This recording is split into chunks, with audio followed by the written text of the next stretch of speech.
ఓం శ్రీ విద్యాం జగతాం ధాత్రీం సర్గస్థితిలయేశ్వరీం నమామి లలితాం నిత్యాం మహాత్రిపురసుందరీం. ఓం శ్రీమాత్రే నమః. ఓం శ్రీ లలితాంబికాయై నమః.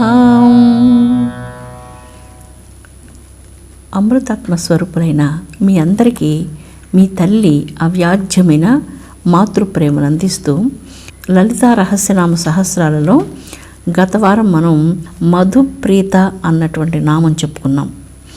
చండీ పారాయణం ఇలాంటివి అమ్మవారి హోమాలు జరిగేటప్పుడు తల్లికి తేనె కలిపినటువంటి జలాలతో తర్పణం చేస్తూ ఉంటారు.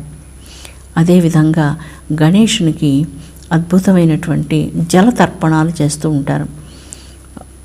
ఈశ్వరునికి తిల తర్పణం చేస్తూ ఉంటారు. తిలలు తెల్లని బియ్యం కలిపినటువంటి వీటితో తర్పణం చేస్తూ ఉంటారు. ఇంకా చండీ పారాయణంలో జగన్మాతకు క్షీర తర్పణం చేస్తూ ఉంటారు. ఇలాగా తర్పణాలు అనేక రకాలైనటువంటి తర్పణాలు ఎన్నో చేస్తున్నప్పటికీ ప్రతినిత్యం మనమందరం చేయాల్సినటువంటి ఒక అద్భుతమైన తర్పణాన్ని గురించి చెప్పున్నారు. సత్యం సత్యేన తర్పయామి. భగవత్స్వరూపం సత్యస్వరూపం. ఎప్పుడైతే మనం సత్యాన్ని భక్తితో ఆచరిస్తామో ఆ సత్యశక్తిని దైవానికి తర్పణంగా మనం దైవ పాదార విందాల యందు సమర్పణం చేస్తున్నాం. ధర్మం ధర్మేణ తర్పయామి. ధర్మానికి ధర్మమే తర్పణం చేయాలి. సత్యంతో ధర్మంతో సాటి అయినటువంటి వస్తువులు ఇది సాటి అని చెప్పదగినటువంటివి ఏవి ఉండవు కదా. అవును, సత్యానికి సత్యమే సాటి అయింది. అందుకని సత్యతర్పణమే సత్యాన్ని చేయవలసి ఉంటుంది. ధర్మం చాలా సర్వోత్కృష్టమైనటువంటిది, శ్రేష్టాతి శ్రేష్టమైనటువంటిది. ఆ ధర్మానికి జలతర్పణాలు ఇంకొక తర్పణాలు చేసేదానికి లేదు. మానవ జాతి అంతా కూడా స్వధర్మాన్ని పాలిస్తూ ఆ స్వధర్మం యొక్క దివ్యత్వాన్ని అర్థం చేసుకోగలిగితే మనం ధర్మం యొక్క స్వరూపం మనకు అనుభూతం అవుతుంది. ఆ దివ్య ధర్మాన్ని ధర్మంతోనే మనం తర్పణం చేయాలి. ఆ దివ్యమైనటువంటి ధర్మానికి మన ధర్మ కార్యాలతో ధర్మాచరణతో ధర్మ జీవనంతో దాన్ని సమర్పించవలసి ఉంటుంది. ఇంకా చెప్తున్నారు, తర్పయామి స్వేన తేజస.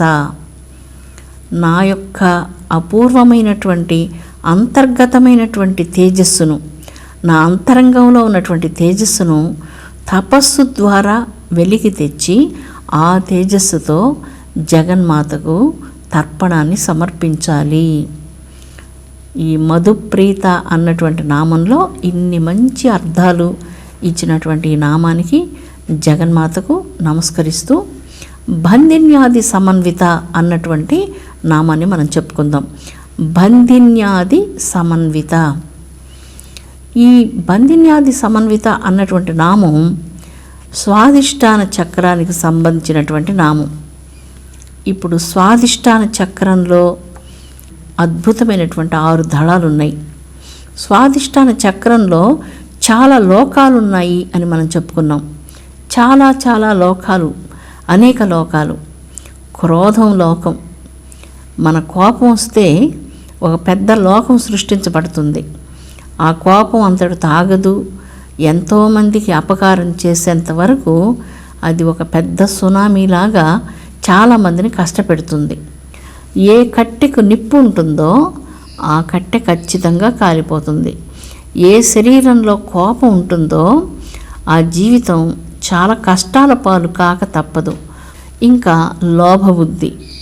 లోభి ఎంతకైనా దిగజారడానికి సిద్ధంగా ఉంటుంది. మనసు లోభంతో ఉన్నప్పుడు మనస్సు ఎటువంటి విషయంలో కూడా ఈ లోభబుద్ధిని ప్రకటిస్తూ అదొక లోకాన్ని సృష్టించుకొని ప్రతి చిన్న విషయంలో మనం మన వ్యక్తిత్వాన్ని లోభంతో కించపరుచుకుంటూ సమాజంలో అలాగ తక్కువ స్థాయిలో నిలబడిపోతూ ఉంటాం.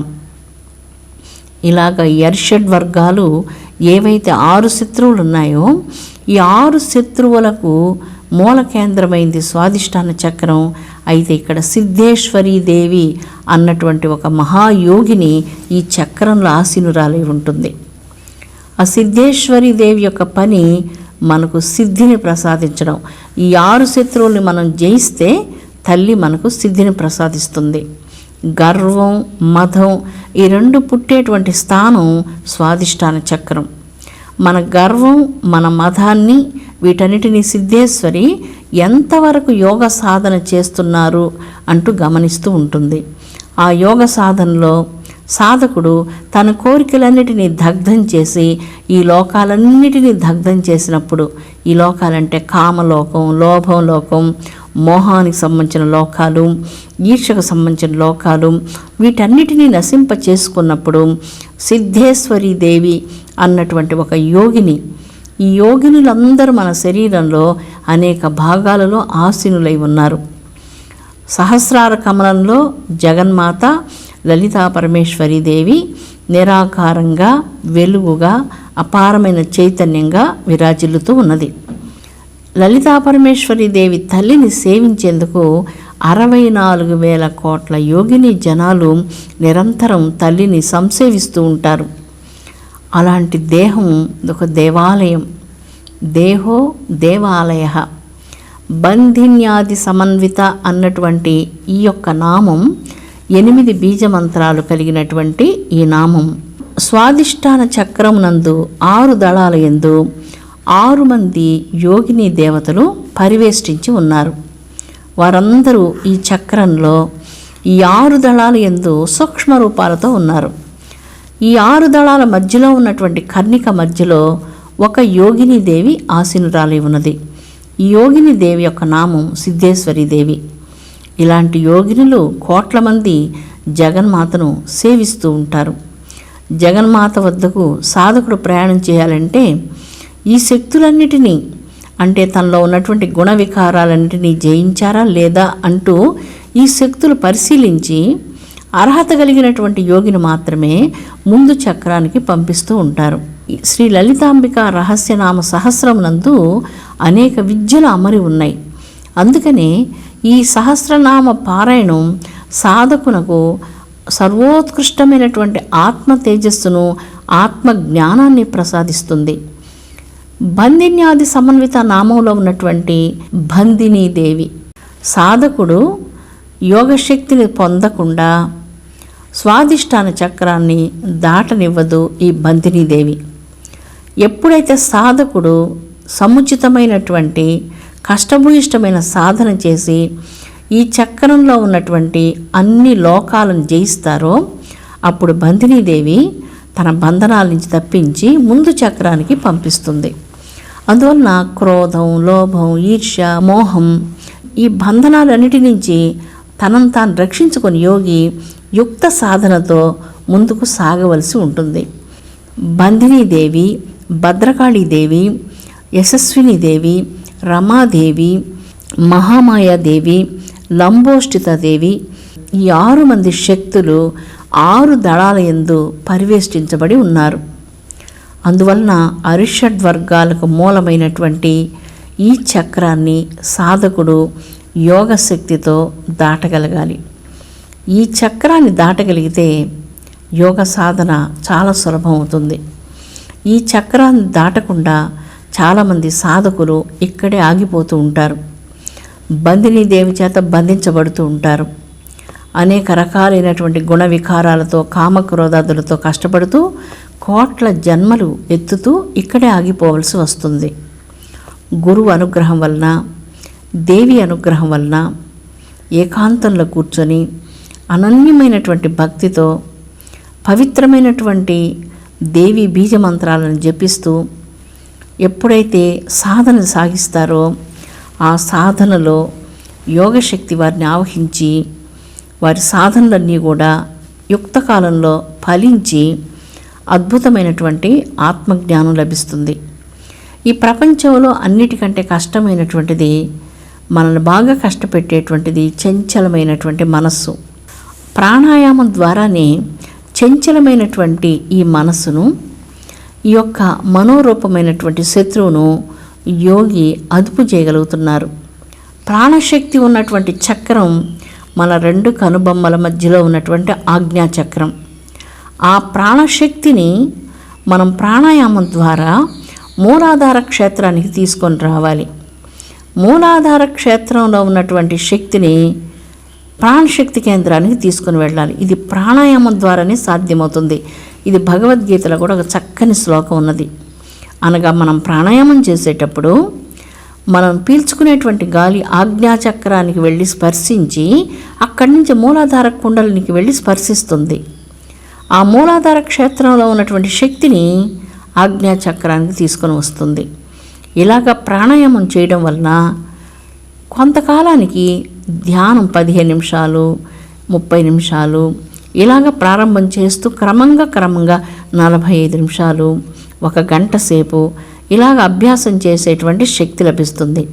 క్రమంగా 2 గంటలు, 3 గంటలు, 4 గంటలు, ఒక అర్ధదినం, ఒక్కోసారి 24 గంటలు, కొన్ని సందర్భాల్లో బాగా ఏకాగ్రత కలిగినప్పుడు తనువును మర్చిపోయి మనం 2 రోజులు, 3 రోజులు ఇలాగా కూడా కూర్చోగలిగేటువంటి శక్తిని ధ్యానం వలన, అభ్యాసం వల్లనే సాధించవచ్చు. ఈ స్వాదిష్టాన చక్రంకు ఉన్నటువంటి 6 దేవతల అనుగ్రహం కలిగినప్పుడు ఇక్కడ ఉన్నటువంటి లోకాలన్నీ దహించబడిపోతూ ఉన్నాయి. లోకాలన్నీ కూడా దహించబడిపోతున్నాయి. ఈ దహించబడిపోయినటువంటి లోకాలన్నీ ఇవన్నీ దగ్ధం కావాలి, కోరికలన్నీ ఇక్కడ దగ్ధం కావాలి యోగికి. అప్పుడు యోగి బంధ విమోచనాన్ని పొందగలుగుతున్నాడు. ఈ లోకం అమ్మకు ఒక బొమ్మరిల్లు, ఈ భూతకోట్లన్నీ అమ్మకు బొమ్మలు. శ్రీనాయకి బ్రహ్మాదులకైనా నీ లీల వర్ణించడానికి తరమవుతుందా తల్లి? బ్రహ్మాదులకే నీ గురించి తెలియదు. సామాన్యమైనటువంటి బుద్ధులతో, సామాన్యమైనటువంటి గుణాలతో ఉన్నటువంటి మేము నిన్ను ఎలాగ తెలుసుకోగలం? ఆరాధన, భగవద్ ఆరాధనలో భక్తుడు దైవాన్ని ద్వైత భావంతో ఆరాధిస్తూ ఆ ద్వైత భావనలోనే ఆరాధనలో మిగిలిపోతారు. అద్వైత భావన భక్తుణ్ణి ఆరాధ్యనీయుడుగా చేస్తుంది. ద్వైత భావంలో ఆరాధన సాగుతూ ఉంటుంది.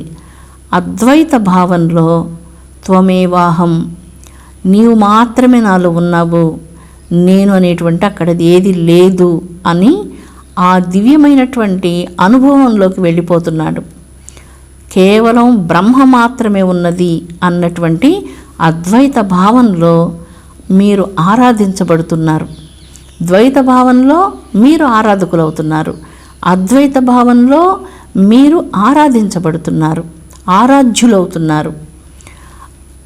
అమృతమైనటువంటిది మన యొక్క దివ్యత్వం, మనలో ఉన్నటువంటిది అమృతత్వం.